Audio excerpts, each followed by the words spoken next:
नमस्कार। TV 27 news के इस खास कार्यक्रम मुद्दे की बात में आपका स्वागत है। मैं हूं आपके साथ आलोक द्विवेदी। कश्मीर का पर्यटक स्थल अब संघर्ष स्थल में बदल चुका है और खूबसूरत घाटी में गूंजने वाली नदियों की मधुर ध्वनि मातम में डूबी हुई है।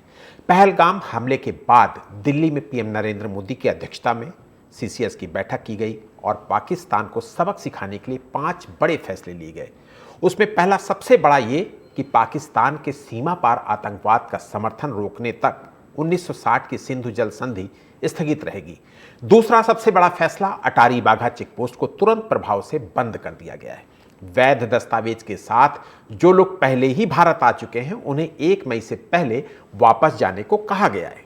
तीसरा सबसे बड़ा फैसला पाकिस्तानी नागरिकों को सार्क वीजा छूट योजना के तहत भारत में प्रवेश की इजाजत नहीं होगी और पहले जो एसपीईएस वीजा जारी किए गए थे उसे रद्द किया जाएगा।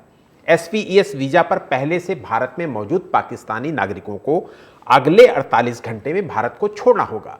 चौथा सबसे बड़ा फैसला दिल्ली स्थित पाकिस्तानी उच्चायोग में तैनात रक्षा और सैन्य सलाहकारों को वापस जाने के लिए कह दिया गया है। उन्हें 1 सप्ताह के अंदर भारत छोड़ने का आदेश दिया गया है। तो वहीं भारत भी अपने रक्षा सलाहकारों को इस्लामाबाद से वापस बुलाएगा। पांचवा और आखिरी सबसे बड़ा फैसला जो लिया गया है उसमें पाकिस्तान के डिफेंस एडवाइजर्स को हटाने के साथ ही भारत भी अपने मिलिट्री, नेवी और एयर एडवाइजर्स को इस्लामाबाद स्थित इंडियन हाई कमीशन से वापस बुलाएगा। हाई कमीशन में ये पद निरस्त माने जाएंगे। दोनों उच्चायोगों से सर्विस एडवाइजर्स के 5 सपोर्ट स्टाफ को भी वापस बुलाया जाएगा। भारत के इस कठोर कदम से पाकिस्तान का दाना पानी खतरे में पड़ सकता है। पहलगाम में आतंकी हमले पर गृह मंत्री अमित शाह ने कहा कि यह आतंकियों का कायराना हमला है। भारत आतंकवाद के सामने कभी नहीं झुकेगा। हम इस जघन्य हमले के दोषियों को कभी नहीं बख्शेंगे और उन पर कड़ी कार्रवाई की जाएगी। शाह ने यह भी कहा कि उनकी सरकार आतंकवाद से निपटने के लिए सभी जरूरी कदम उठाएगी और यह सुनिश्चित करेगी कि ऐसी घटनाएं भविष्य में ना हो।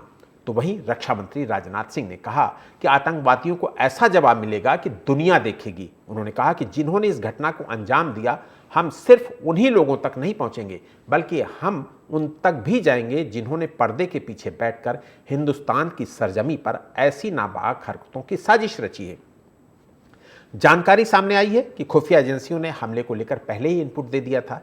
इंटेलिजेंस के सूत्रों ने अप्रैल की शुरुआत में ही इनपुट दे दिया था कि आतंकी पहलगाम जैसी पर्यटक जगह को कभी भी निशाना बना सकते हैं। पाकिस्तान के कायरतापूर्ण हमलों का भारत ने हमेशा सटीक जवाब दिया है। पुलवामा हमले के बाद भारत ने सर्जिकल स्ट्राइक की और बालाकोट हमले के बाद एयर स्ट्राइक कर आतंकवादियों के ठिकानों को निशाना बनाया। पाकिस्तान के खिलाफ भारत ने जो फैसला लिया है, क्या इतना काफी है या फिर भारत इससे भी कुछ बड़ा करने वाला है? उधर पाकिस्तान में डर का माहौल है। डर के मारे पाकिस्तान सीमा पर एयरफोर्स के विमानों को उड़ा रहा है और अपनी सीमाओं पर चौकसी बढ़ा रखी है। ऐसे में मुद्दे की बात में सवाल यह है कि क्या पाकिस्तान के खिलाफ भारत के 5 फैसले काफी हैं? क्या भारत पाकिस्तान के खिलाफ कोई बड़ा एक्शन लेने वाला है? पहलगाम हमले के बाद भारत की कूटनीतिक रणनीति में क्या बदलाव हो सकते हैं? पहलगाम हमले के बाद भारत की आतंकवाद विरोधी नीति में क्या बदलाव किए जा सकते हैं? एजेंसियों के इनपुट देने के बाद चूक कहां से हुई? ये तमाम अहम सवाल जिनका जवाब हम अपनी इस चर्चा में तलाशने की कोशिश करेंगे। हमारे साथ तमाम खास मेहमान भी इस चर्चा में जुड़ेंगे और बीजेपी प्रवक्ता कैप्टन आई सिंह भदौरिया हमारे साथ लगातार इस चर्चा में शामिल रहेंगे। कांग्रेस प्रवक्ता शाकिर अली जी भी हमारे साथ लगातार इस चर्चा में शामिल रहेंगे और पॉलिटिकल एनालिस्ट निकिता चावला जी भी हमारे साथ इस चर्चा में शामिल रहेंगी। शाकिर जी और कैप्टन साहब आपका और निकिता जी आपका बहुत बहुत स्वागत करूँगा इस चर्चा में शामिल होने के लिए।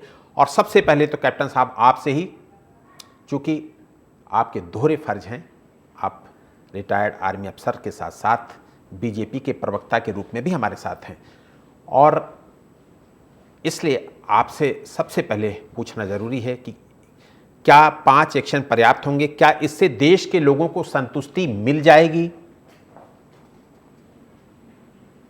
देखिए आलोक जी, सबसे बड़ी बात यह है कि पाकिस्तान को कभी समझ में नहीं आता। इतने बार पाकिस्तान में हमारे आतंक की और हमें बिल्कुल जवाब दिया 7 बार। जब उन्होंने हमारे यहाँ दिल्ली में कराया तो उसका हमें उनके अंदर घुस के सर्जिकल स्ट्राइक किया। बालाकोट तो मैंने उसका भी किया। जब उन्होंने हमारे यहाँ टारगेट किया था, हमने उसका कैसा जवाब दिया था। ये बेशर्म लोग हैं, इन्हें समझ नहीं आता। मगर हमारा देश तरक्की के माध्यम चलना चाहता है, यहाँ उन्नत के रास्ते में चलना चाहता है। हम अपने स्थिति की प्रतिष्ठा करते हैं, इसके यहाँ ऐसा कुछ खेल, इसलिए वो आतंकवाद पालता है और आतंकवाद की पाकिस्तान को जानता है। मगर जो अभी हमने जो डिसीजन लिए हैं पाकिस्तान के लिए, वो आप कह रहे हैं कुछ सही है, इसमें कोई प्रयास नहीं है। हम इससे भी बड़े डिसीजन लेने जा रहे थे। ये तो फिलहाल हमने देख लिए, ये तो उसको बता दिया है कि अब पहले वाला भारत नहीं है कि आप आतंकवादी घटना करके चले जाओगे और हम ये डोजियर लिखेंगे और बताएंगे आपको ये आपके आतंकवादी आएंगे चले गए और आप हमारा डोजियर उठा के किसी 10 के बता दोगे।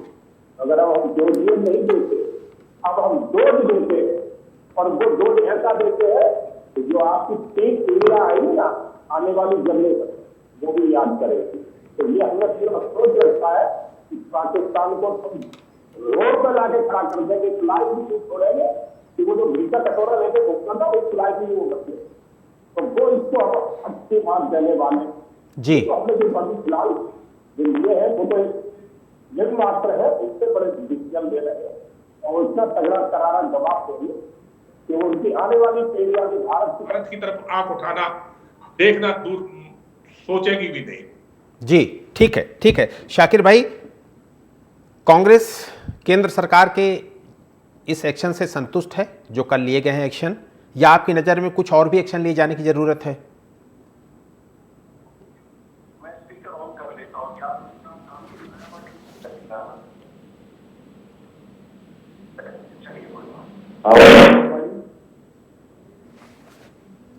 हेलो, हमारी आवाज आ रही है? जी शाकिर भाई, आपकी आवाज आ रही है, आप बोलिए।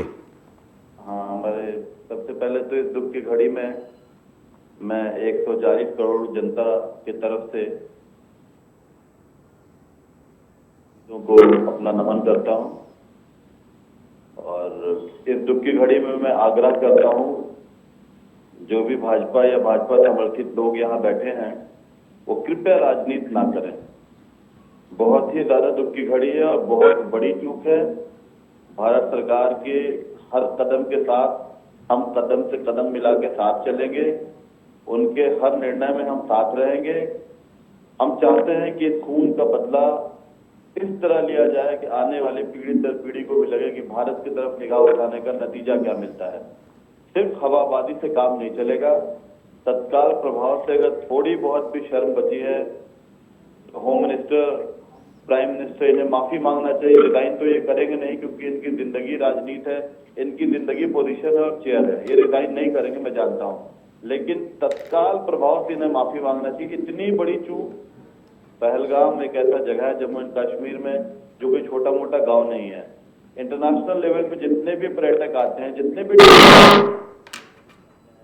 और वहां भी इतनी बड़ी चूक, जबकि नियम है कि हर 10 मीटर पे बॉर्डर सिक्योरिटी फोर्स, सीआरपीएफ, जो भी इनके सुरक्षा कर्मी हैं वो लगाए जाते हैं आमतौर पे। पहलगाम पहुंचने पे, पहलगाम में गया था जब राहुल जी ने अपने पद यात्रा कन्याकुमारी से कश्मीर तक की थी, तो उस दौरान मुझे पहलगाम जाने का भी मौका मिला था। हर कदम पे ऐसा लगता था कि सेना चप्पे चप्पे पे सेना की टुकड़ी खड़ी है और कुछ दिखता ही नहीं था। लेकिन आज ये जो बेवकूफ जैसी ये लोग बात कर रहे हैं कि पाकिस्तान को ये कर देंगे, अमेरिका को, मतलब बकवास ना करें और इस समय में शांतिपूर्ण ढंग से बकवास को बंद करते हुए करारा जवाब देने की तैयारी करें। आखिर इनकी सुरक्षा में चूक, जहां 2-2 हजार, 2,500 हजार सैलानी आए हुए हैं, वहां 1-1.5 घंटे तक आतंकवादियों ने कार्रवाई की। वो आ कहां से गए? इनकी सुरक्षा एजेंसियां इतनी बड़ी बड़ी जो विश्व स्तरीय, अंतर्राष्ट्रीय स्तरीय नमस्ते ट्रम्प करते फिरते हैं, वो कहां से आ गए? इतने सारे 4-5 टेररिस्ट आ गए और इनके हिसाब से, इनकी गोदी मीडिया के हिसाब से सबका पैंट उतार के चेक कर रहे हैं, सबको अजान पढ़ने को कह रहे हैं, धर्म पूछ रहे, मतलब आराम से वहां क्लास कर रहे हैं, ट्रेनिंग दे रहे हैं और एक भी कारतूस का आवाज नहीं आया। उसके बाद इन्होंने कंटिन्यू चलाना शुरू कर दिया, जाति पूछ पूछ के अपना सोशल मीडिया भी एक्टिव हुआ, जो देश को आग लगाने की तैयारी में था। इस समय भी इन लोगों जी मुसलमान इन्होंने शुरू कर दिया। वहां उनमें भी 2-3 मुसलमान की हत्या हुई है, वो लड़ते हुए शहीद हुआ। हमारे हिंदू भाई, मुसलमान भाई, निहत्थे लोग थे वहां पे। कृपया जी। मुसलमान बात करें। कर्नाटक के भी मुस्लिम फैमिली की शहादत मिली है। मैं चाहता हूं कि मुंहतोड़ जवाब दें, हवाबाजी ना करें और पुलवामा जैसा कांड ना करें। इनके ही पूर्व गवर्नर ने कह दिया कि सत्ता के लिए ठीक है, ठीक है, ठीक है शाकिर भाई ठीक है, आपके पास आऊंगा।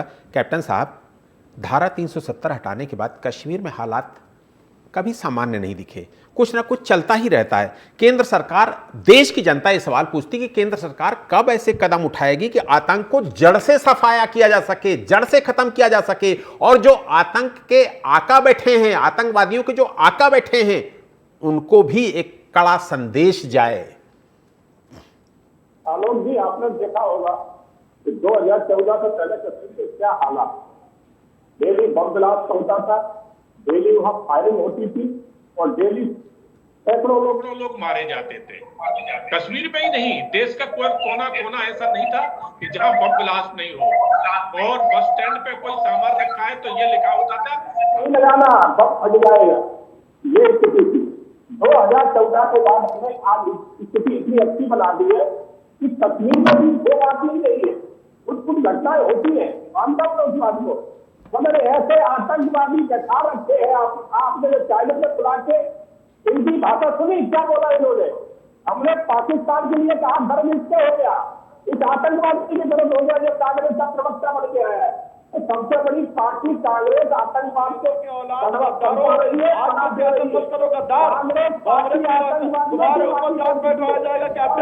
तुम संघियों से मिले हुए आदमी हो, तुम अंग्रेजों के दलाल हो।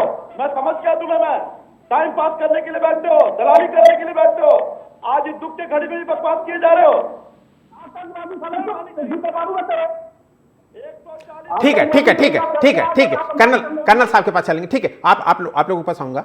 आप लोग व्यक्तिगत में चले जाते हैं। आज देश में इतनी बड़ी आपदा आई हुई है, उस पर चर्चा करने के बजाय आप पर्सनल पे चले जाते हैं। कर्नल साहब, क्या इसे एक लाइन में खुफिया एजेंसियों का फेल्योर न माना जाए?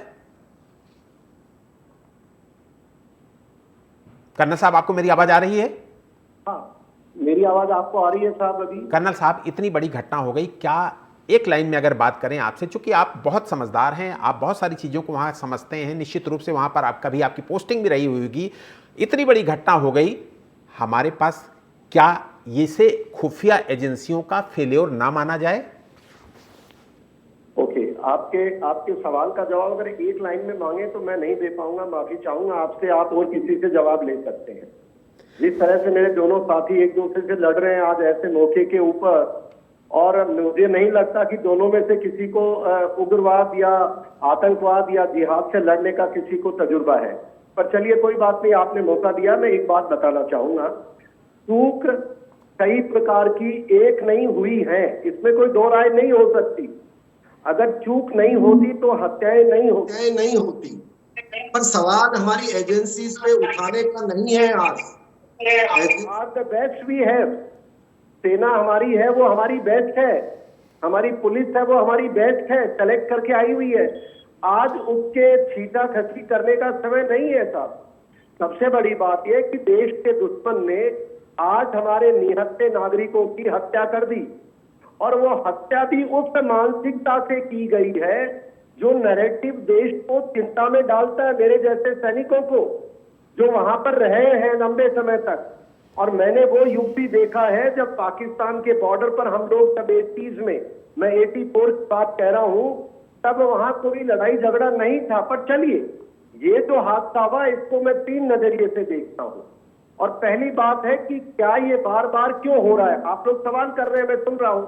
मैं ये इसका जवाब यही दे सकता हूं कि राजनीतिक व्यक्ति तो इस पर जवाब ना दे तो अच्छा है। इनके सबके हाथ इसमें रंगे हुए हैं कि एक दिन की समस्या नहीं है साहब हिंदुस्तान में, ये लंबी समस्या है।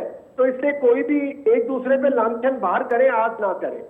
अब इसकी समस्या का समाधान कहाँ है? देखिए साहब, भारत इस उग्रवाद, इस आतंकवाद, इस जिहाद से लड़ते हुए लंबा समय हो गया है। निहत्थे लोग मारे जाते हैं, इधर से हम रिटेलिएट करते, एक आदमी के बदले एक आदमी मारना, 10 आदमी के बदले उनके 100 मारना। पर एक बात तय है, जो भी मेरे साथी सुन रहे हैं, अगर आपको एक न्यूट्रल बात सुननी है तो सच्चाई ये है कि देश आज मजबूत स्थिति में है। तो माने या ना माने उनकी मर्जी है साहब। दूसरी बात, भारतीय सेना, भारतीय सुरक्षा agency, intelligence agency, Jammu Kashmir की पुलिस और जम्मू कश्मीर के नागरिक सबने बड़ी कुर्बानी दी है इस चीज को कंट्रोल करने में। पर आज जो ये हादसा हुआ, इसमें 3 केंद्र बिंदु है। हादसे होते रहते हैं, कई सालों से चल रहा उग्रवाद, 35 साल से तो मैंने देखा है। आज अगर इसको ये परमानेंट रोकने का इलाज करना है तो मैं ये मानता हूं इसके पीछे एक मानसिकता है जो भारत विरोधी है। उसके अंदर सबसे इंपॉर्टेंट प्लेयर है वो पाकिस्तान आर्मी का चीफ, कोई भी आए। अभी मुनीर है, उसने 3 दिन पहले हिंदू, मुस्लिम, कश्मीर, पता नहीं क्या क्या जहर उगला है। दूसरा प्लेयर है ISI, जो उसके अंडर आती है, बट ISI एक पावर सेंटर है जो ऐसे प्लान करती है। और तीसरा सेंटर है भारत के अंदर और भारत के बाहर भारत विरोधी ताकतें, जो मौका मिलते ही सरकार हो या नागरिक हो या हिंदू हो या कोई भी हो, उनको वो कटघरे में खड़ा करने का प्रयास करते हैं और सैनिकों से सबूत मांगते हैं, सैनिक अधिकारियों को गालियां देते हैं और अपने आप को बड़ा बनाते हैं। वो उनका सौभाग्य साहब चाहे तो करें, जब तक इन 3 दुश्मनों को आइडेंटिफाई इस अटैक में नहीं करेंगे कि कौन कौन जिम्मेवार है और पूर्व की तरह उनको माफ नहीं करेंगे, एक सर्जिकल स्ट्राइक से काम नहीं चलेगा। आज हमको आइडेंटिफाई करके, देखिए पाकिस्तान का एक और एंगल है, वो अपने सैनिक मर जाते हैं उनको कबूल भी नहीं करता है। बिल्कुल 99 कारगिल में हमने देखा, छोड़ दिए उसने। बिल्कुल। तो अभी सैनिकों को मारने की जरूरत नहीं है। बिल्कुल। ये उग्रवादी आए, इनको सेना मार देगी, आप चिंता क्यों कर रहे हैं? जिस व्यक्ति ने कभी बंदूक नहीं पकड़ी, जिस व्यक्ति ने कभी गोली चलती नहीं, उनका काम नहीं है। ये सेना का काम है, सेना इसको न्यूट्रलाइज करेगी। पर आज जो बड़ा फैसला देश को करना है, करना है कि पाकिस्तान के आर्मी हेडक्वार्टर, पाकिस्तान की ISI और देश के अंदर और देश के बाहर जो दुश्मन की भाषा बोलते हैं उनको भी जेल में डालिए, सेना को काम करने दो और फैसला करो, ऐसा मैं मानता हूं। बिल्कुल बिल्कुल बिल्कुल करना साहब, आपके पास आऊंगा। नीता चावला जी, ये हमला ऐसे वक्त में हुआ जब अमेरिका के उपराष्ट्रपति हमारे देश के दौरे पर हैं। निश्चित रूप से एक बड़ी चुनौती है देश के लिए, इसलिए पूरा देश ये उम्मीद कर रहा है कि इसका जवाब भी बहुत करारा दिया जाएगा। अब ऐसे में मैं आपसे जानना चाहूंगा कि ये जो 5 एक्शन लिए गए हैं, इसके अलावा और क्या क्या एक्शन लिए जा सकते हैं सरकार की तरफ से? पहली बात, एक जिसे कहते हैं ना, दिल दहलाने वाली ये जो खबर आई है पहलगाम से, पूरे देश को हिला के रख दिया है। ये टाइम डिबेट का नहीं है, एक सॉलिडारिटी का है, साथ में जुट के एक इंडियन की तरह सोचने का है। टाइमिंग आप देखिए, क्या सही टाइमिंग चूज की उन्होंने इस अटैक की। मोदी जी गए बाहर, व्हाइट प्रेसिडेंट आए यहाँ इंडिया में अमेरिका के, और बिल्कुल ही परफेक्ट, सब जगह हर जगह ये ब्रॉडकास्ट होगी, खबर में आएंगे।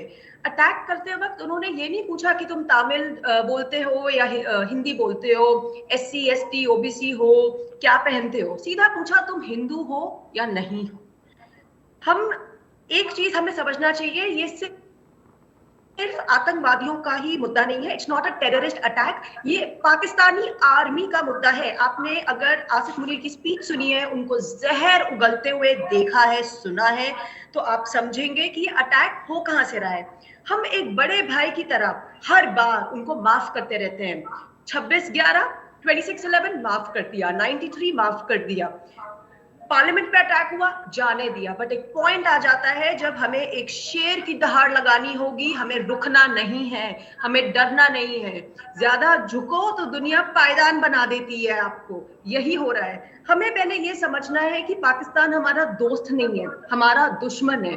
नॉट क्योंकि हम मानते हैं, उसने बार बार ये चीज प्रूव की है कि वो हमसे दोस्ती नहीं रखेगा। उसके आर्मी का आपने मोटो सुना है? अगर मैं इंग्लिश में ट्रांसलेट करूं, we have been created to do jihad against India, that is our motto. हम इस चीज के लिए बने हैं। तो आप खुद सोच लीजिए, वो खुद ही ये डिक्लेयर कर रहे हैं, तो बार बार उनको डिस्काउंट कोड देने की जरूरत नहीं है। पहला पॉइंट। दूसरा पॉइंट, हमने ये जो 5 कदम उठाए, इंडस वाटर की ट्रीटी हटा के, बहुत ही सही किया। मैक्स टू मैक्स केस हो जाएगा, रशिया के अगेंस्ट भी चल रहा है, अमेरिका के अगेंस्ट भी चल रहा है, हम भी झेल लेंगे। हमने जो बाकी के भी ये उठाए कि सारे डिप्लोमेटिक एफर्ट्स बंद किए जाए, सबका बैगेज बोरिया बिस्तरा बंद करा के गेट आउट, बिल्कुल सही किया। एक दो चीजें और कर सकते हैं। देखिए, इस चीज को जड़ से उखाड़ने का टाइम आ गया है। हम बस डालियां और टहनियां नहीं तोड़ सकते।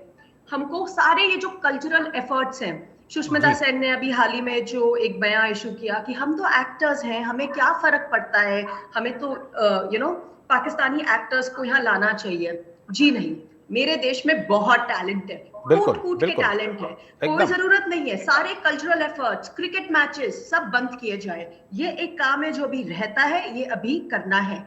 बॉयकॉट पाकिस्तान, ये हम कर सकते हैं।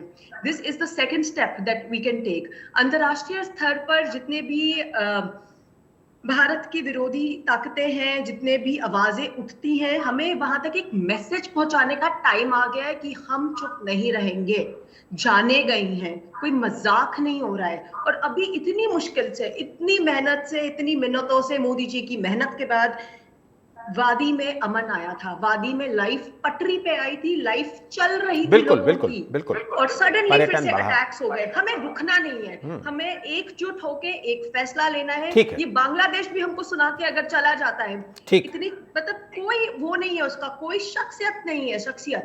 और यहाँ पे एक पाकिस्तान है, हमें अपने नेबर्स को दिखाना होगा कि जी नहीं, आप हमसे अब पंगा नहीं ले सकते हो, ये नए जमाने का इंडिया है। ठीक है निकिता जी, आपके पास आऊंगा। शाकिर भाई, ऐसे नाजुक वक्त में रॉबर्ट वढेरा जी का एक बयान आता है और वो ये कहते हैं कि प्रधानमंत्री के लिए एक संदेश है कि देश का मुस्लिम कमजोर महसूस कर रहा है। क्या ऐसे वक्त में उनको ये सब बोलने चाहिए? देखिए, रॉबर्ट वाड्रा जी का एक निजी बयान है और इस देश में बहुत सारे बयान अंदाज करते हुए हर आदमी का अपना अपना सोचने का पॉइंट ऑफ व्यू होता है। हम किसी के पॉइंट ऑफ व्यू को चेंज नहीं करते। अभी मैम ने बड़ी अच्छी बात करी, इन्हें ऐसा लग रहा था अभी अटैक कर दे, बच्चों का खेल बना रही है। तरीका होता है किसी भी चीज का, डिप्लोमेटिक लड़ाई होता है, बहुत सारी चीजें होती है। और इन्होंने जो कहा, अभी मोदी जी के शान में जो कसीदा पढ़ रही थी, कविताएं पढ़ रही थी, इन्हें मैं बता दूं जानकारी नहीं है। अगर कांग्रेस पार्टी वो पार्टी थी जिसने दौड़ा के पाकिस्तान को मारा था, पाकिस्तान के 2 टुकड़े कर दिए थे, और अभी जो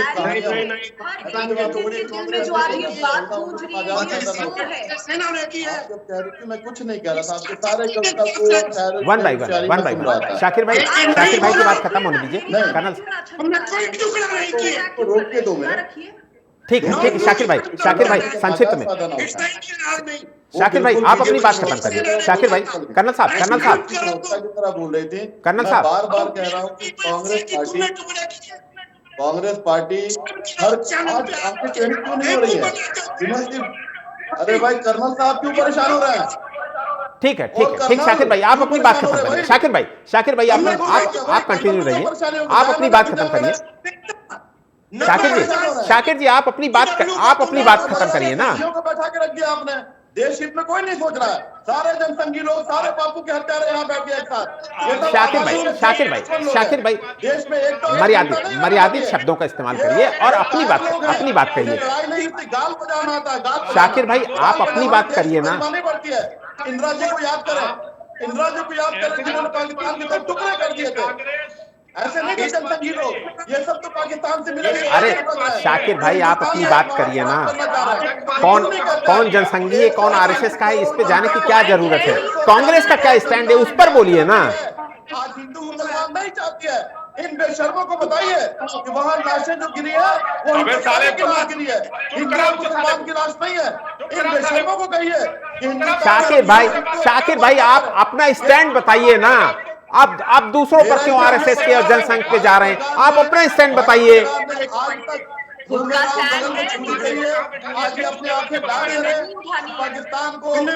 ये टैक्टिक है। ईद के यहाँ बैठ के गाल बजाते तो नहीं होगा इनके गोदी शाकिर में भाई एक लाइन में, अगर केंद्र सरकार कोई बड़ा एक्शन लेती है, एयर स्ट्राइक जैसा एक्शन लेती है, शाकिर भाई मैं बार बार कहूंगा, केंद्र सरकार को पहले तो माफी मांगनी चाहिए, सुरक्षा में बहुत बड़ी कमी है। ठीक इतने बड़े आप जगह चीजों जहाँ आर्मी का प्लाटून आज माफी मांगने का टाइम है कि एक्शन का टाइम है? आप बताइए शाकिर भाई, ये माफी मांगने का टाइम है कि एक्शन का टाइम है?